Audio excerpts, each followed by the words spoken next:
Giant Tiger strikes again. So about a year ago, I did a video on this guy here, the VX Gaming Game Station with 2 controllers. Again, this was at Giant Tiger. I don't remember how much this cost, but it couldn't have been more than like $30 Canadian if I recall correctly. Maybe it was 25. Check out the video if you haven't. Initially, it caught my attention because I just liked the way it looked.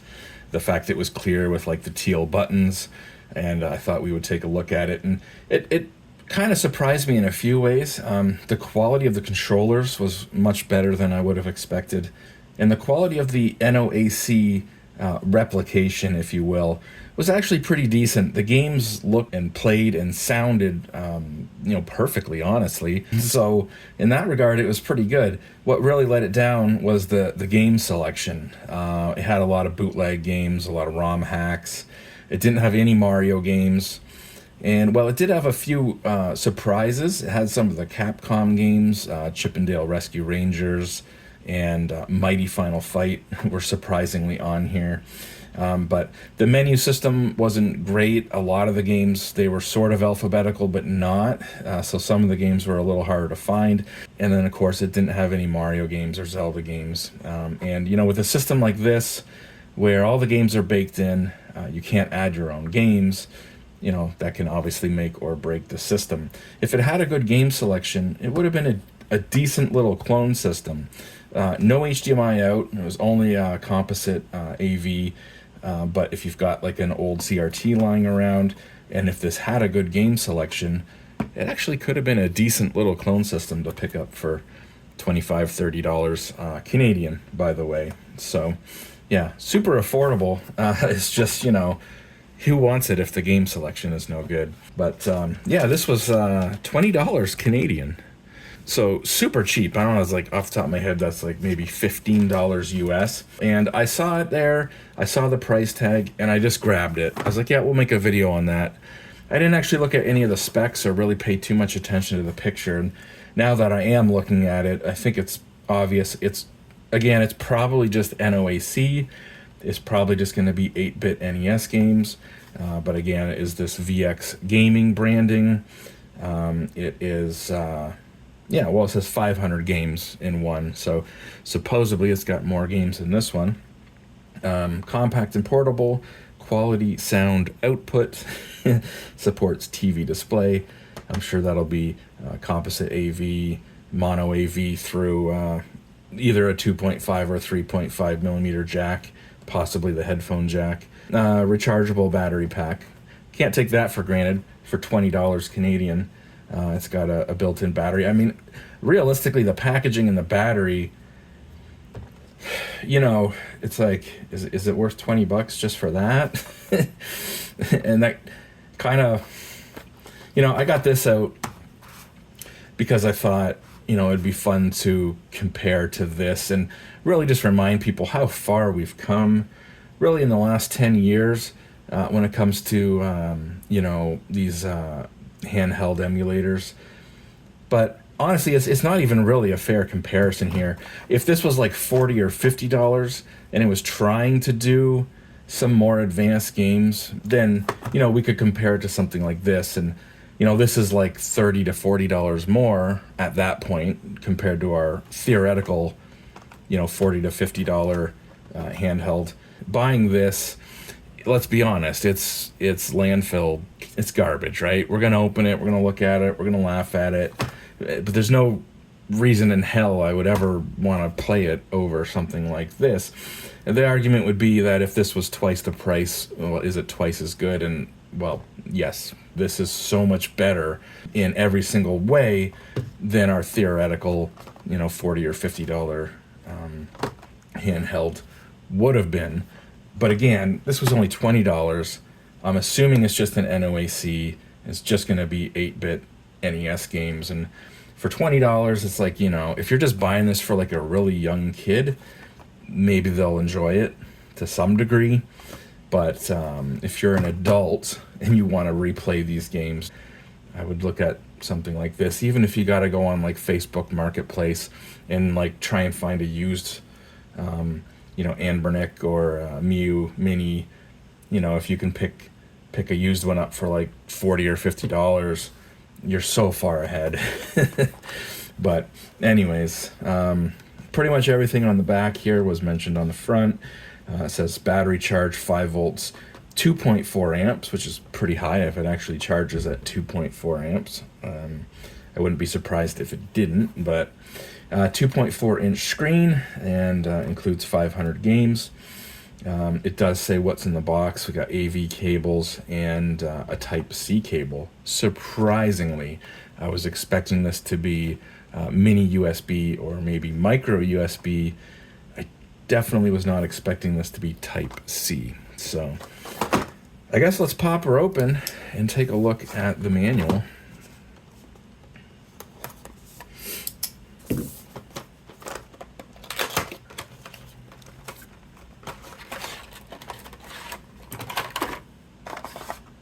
Alright, that's it in the box there. Wow, look at that. Color manual. It looks like there's a black and a white version. I only saw the red version in the store. Very basic information telling you what the buttons are. I don't know if we're going to get any hints as to if this is only 8-bit NES games or not. But, yeah, power switch. I'm sure we can figure all this out without the instruction manual. And yeah, cleaning instructions, and that's it. So no mention of the games or what kind of games there are, or if there's a menu system.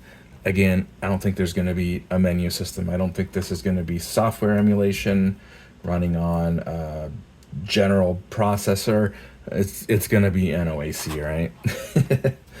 So, yeah, there's our little Type-C cable, and it is a 2.5 millimeter to composite mono AV, as I suspected.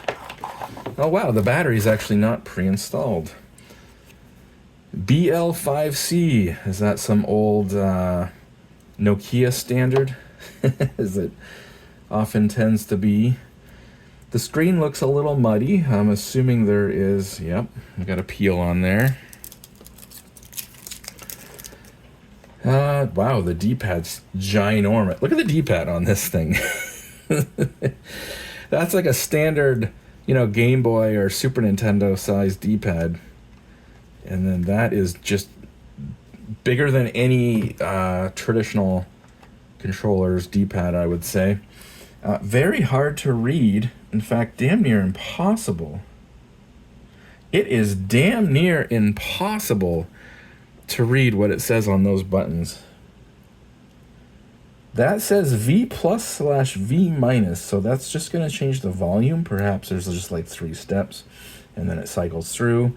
That just says R. I'm assuming that's reset. And then we got start and select backwards from what you would expect. We have B, Y, and X. Not BA and then BBAA, as I suspect those are just going to be turbo copies of B and A. Power switch on the top. There's our Type-C, and there's our AV out. So no headphone jack, unless you adapt the 2.5 to 3.5. Oh no, because that's that's a 3-pole because it's mono. Yeah, that makes sense. But your video signal is going to be on either what they would expect the ground or one of the left or the right channels on a stereo headphone jack. So that's probably a no-go. Anyways, why am I even mentioning that? No one is going to try to use a 2.5 to 3.5 millimeter adapter to get headphone out on their VX Gaming. What do we even call this one? The same company's made some other handhelds, and this one just says relieve? Relight? What? When I first looked at that, I thought it was going to say relive, like relive your childhood, relive your, playing these classic games, but relieve 2.0 series. Handheld gaming machine. Yeah. This battery compartment's a little, a little janky. And I mean, the plastic feels cheap, but what do you expect for $20? You know, the D-pad's comically large. It's a little stiff, but, you know, the buttons actually feel okay. They got a good amount of springiness to them. They're not too stiff. They bounce back pretty quickly. Well,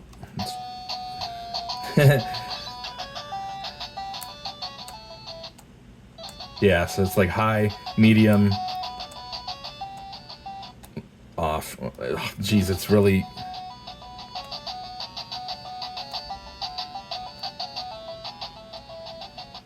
That's weird.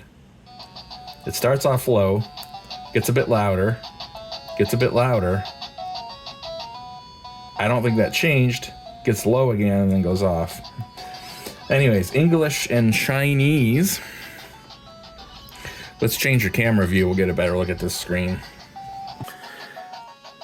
All right, so English and Chinese. Which one am I selecting? The red one? Yeah, is it the same list as on that other one? It's hard to tell what you're selecting. There's a little green ball beside the game you're selecting. The screen is, I mean, it's kind of what you would expect. It's certainly not a IPS panel or a VA panel or a PLS or any kind of variant. It's gonna be like standard TN. But yeah, we got Jackal, we got Russian Attack, Adventure Island. So far, Double Dragon. Yeah, Mighty Final Fight. We got Chip and Dale. The menu looks better than the other one so far. At least the way everything is named and ordered so far. Again, are we gonna have any Mario games? I doubt it. Probably not gonna have any Mario or Zelda games, right? Just like the last one. And yeah, I suppose that makes sense.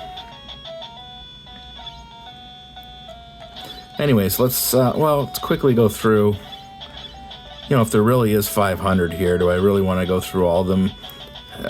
I'm sure there's going to be repeats. I'm sure. I mean, most of these are going to be, you know, bootlegs, ROM hacks. There's not going to be 500, you know, retail NES games, but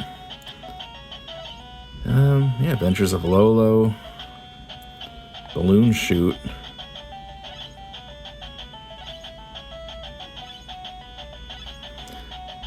Yeah, there's gonna be a lot of bootleg and like old cell phone games, maybe converted to, you know, Action 52 specials. I don't know what you want to call them, but yeah, basic bootlegs. Does it go right to 500? You know, we're still seeing some, you know, Toy Story, Dig Dug. It goes right to 500 and then resets over. So, yeah, let's load up Russian Attack.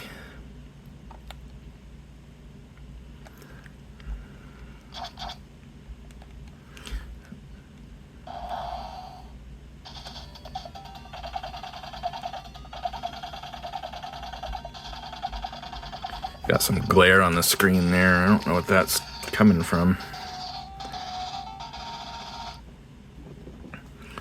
Try and get that glare off the screen for you.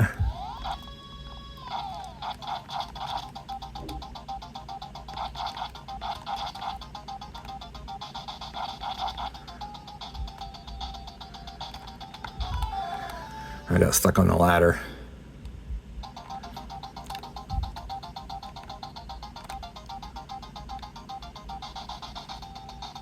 I mean, it looks okay. I don't know how accurate the color is on the screen. I doubt that's like, you know, if the color of the blue sky in the background is wrong, I would blame that on the screen and not necessarily the NoaC. Music sounds fine, I think.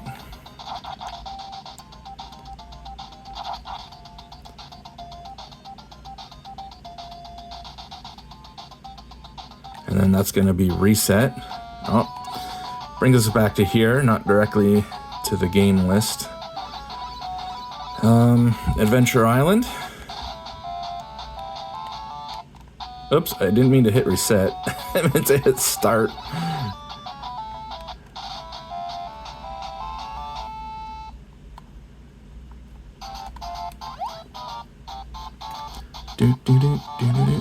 There's a lot of shimmering in the background, so that's like a scaling issue.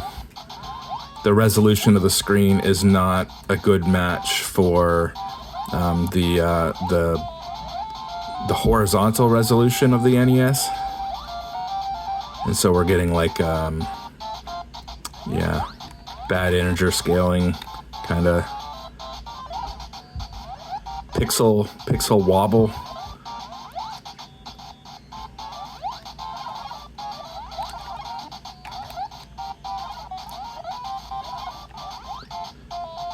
But I mean, it plays fine. It's it's good NoaC, just like the last one. It's probably the same NoaC as the last one, just a different selection of games. And let's go to Mighty Final Fight. Again, they're putting Capcom. Now I can see a lot of screen light bleed on the camera. It's actually not as bad in person. It's not great. There's some screen bleed. You can certainly tell that it's not, like, again, it's not an IPS panel. But it's not quite as bad as it looks in person there. And the green there was a little oversaturated in the camera. I'm going to punch in a little bit. And see if we can set the exposure a little bit better here. I don't know if that really helped. Yeah, the colors are a little different on camera than in person.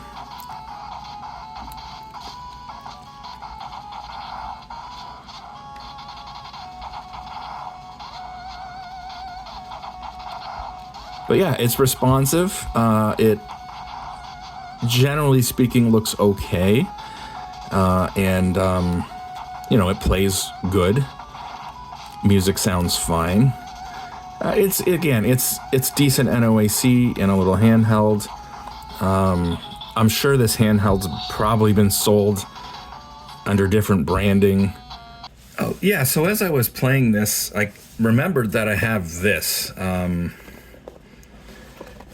This is also just a basic little NoaC, just plays 8-bit NES games.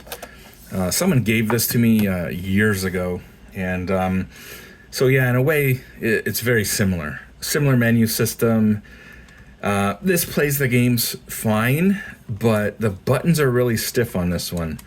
The D-pad's a little bit stiffer. A smaller D-pad, but the buttons especially on this one are really stiff. And so, this is much better than that. Although, screen's bigger on this one, isn't it? I'm sure the battery's completely dead. Yeah, the battery's really low, so the screen gets really dim. Can't even see it. Well, I do have a micro USB lying around here. I'm gonna plug that in quickly. Blue light came on to show it's charging. We'll turn that on now. There we go. So,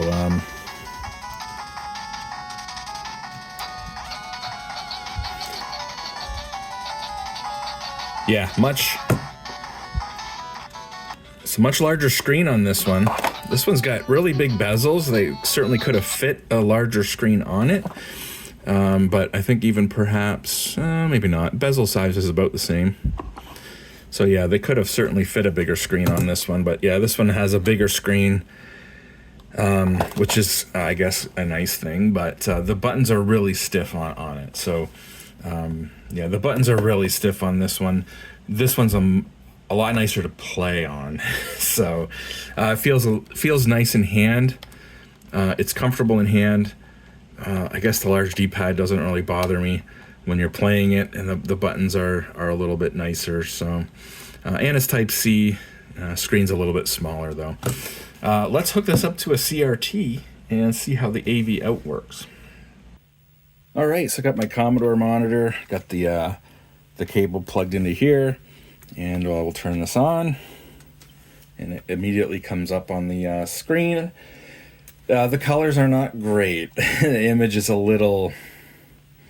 the image on the console version was definitely much better than this. It had actually really good... the composite, yeah, the blues are kind of blurry. It's just, yeah, the colors in general don't look great. We got some flickering there. I don't know if I can get rid of the flicker a little bit better.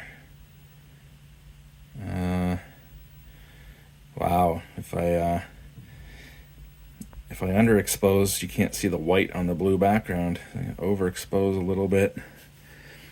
But yeah, let's go back to Adventure Island 2. We got no sound.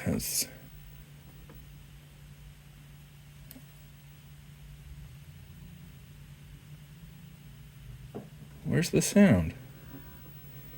We got no sound.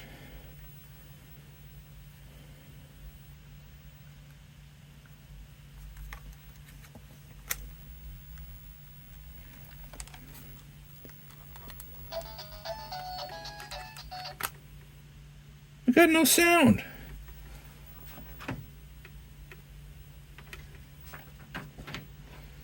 The sound doesn't work at all.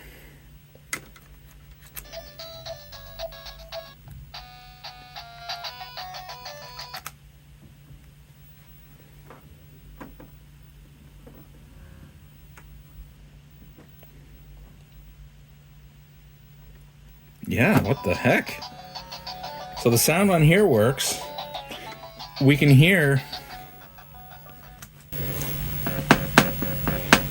that the sound is getting through the cable to the front input here.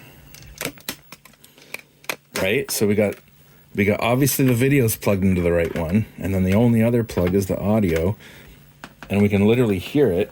You know, the jack is hot. But you can turn this on, we can hear the music here.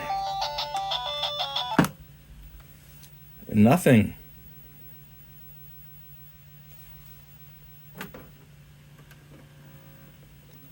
Jesus, what the fuck? So audio out's not working on the jack. Like on here.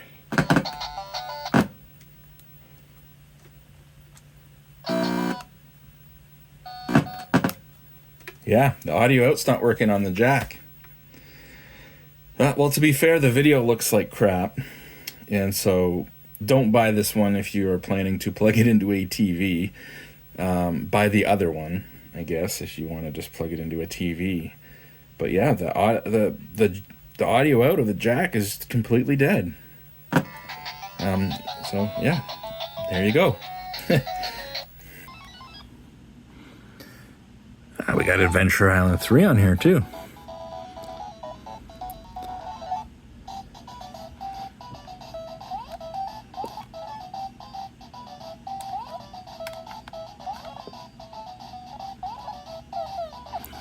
Again, this looks better in person.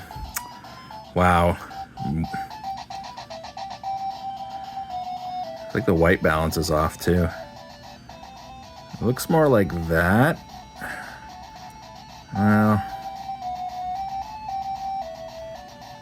yeah, that's still not, it just cannot, you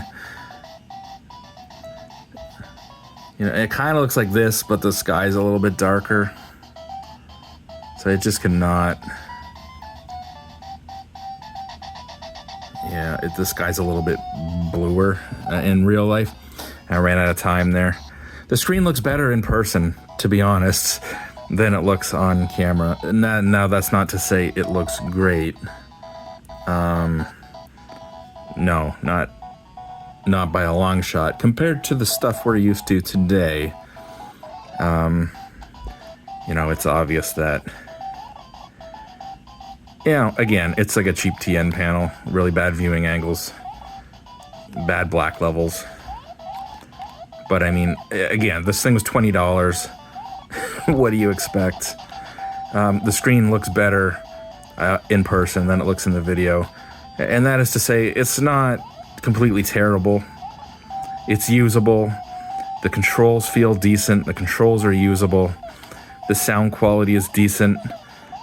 Again, the NoaC, you know, replication, if you will, is pretty good. So honestly, like, it's not terrible. It's not the worst. I like it better than the SUP one. You know, it's just more comfortable and the buttons feel better. And I think the screen looks a little bit better, even though it's a little bit smaller from what I remember. So, yeah, honestly, not terrible. Believe it or not. For 20 bucks, not terrible. If you're going to buy this for a kid, again, I think it's better than that SUP one. I don't know if you can get those for less than... Well, I'm sure on like AliExpress you can get those for even less. This, again, $20 Canadian, you know, roughly $15 US. To buy that in a retail store in a full packaging with the color manual, it's actually not terrible. It is fun to play. It feels good to play. The controls feel good. Everything's snappy and responsive. You know, the picture image quality is not terrible. The sound's not terrible. So, yeah, it's kind of what I expected in that it is just a, you know, cheap NoaC, only plays 8-bit NES games. But the selection seems a little bit better than the console version that we looked at last year. And in some ways, yeah, it is, again, in some ways better than expected for $20 Canadian. But yeah, for me, obviously, it's not replacing this guy anytime soon.